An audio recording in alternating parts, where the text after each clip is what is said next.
Hello friends, तो polity के lecture 8 में आपका स्वागत है। और आज हम पढ़ेंगे एक्ट नंबर 12 1919 ईस्वी का भारत शासन अधिनियम। इस अधिनियम को मॉन्टेग्यू चेम्सफोर्ड सुधार एक्ट भी कहते हैं। मॉन्टेग्यू भारत के सचिव थे उस टाइम और चेम्सफोर्ड भारत के वायसराय थे उस टाइम, और इन्हीं दोनों के नाम पर मॉन्टेग्यू चेम्सफोर्ड सुधार एक्ट रखा गया। और इसके तहत केंद्र में द्विसदनात्मक विधायिका की स्थापना हुई। द्विसदनात्मक मतलब होता है जिसमें दो सदन के लोग हों, राज्य परिषद के और केंद्रीय विधानसभा के। तो द्विसदनात्मक विधायिका की स्थापना हुई। प्रांतों में द्वैध शासन लागू हुआ। अब द्वैध शासन का मतलब क्या हुआ? द्वैध मतलब दो, तो द्वैध शासन का मतलब हुआ कुछ विषय आरक्षित होते हैं इसके अंतर्गत और कुछ विषय हस्तांतरित या अंतरित के तहत आएंगे। सबसे पहले बंगाल में द्वैध शासन शुरू हुआ। द्वैध शासन सबसे पहले कहाँ शुरू हुआ? तो बंगाल में शुरू हुआ। और इसकी शुरुआत किसने की थी? तो रॉबर्ट क्लाइव ने की थी।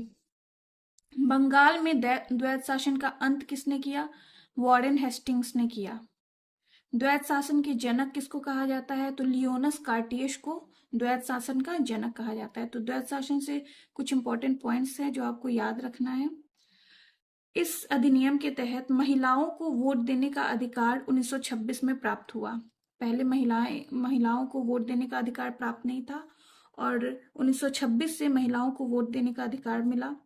सांप्रदायिक निर्वाचन का विस्तार हुआ। सांप्रदायिक निर्वाचन हम पिछले लेक्चर में पढ़े थे, मतलब मुस्लिम लोग मुस्लिम को ही वोट देंगे, सिख लोग सिख को ही वोट देंगे, इस तरह से सांप्रदायिक निर्वाचन का विस्तार हुआ। प्रत्यक्ष निर्वाचन की शुरुआत हुई। प्रत्यक्ष निर्वाचन आप सभी को पता होगा, जिसमें जनता खुद पार्टिसिपेट करते हैं।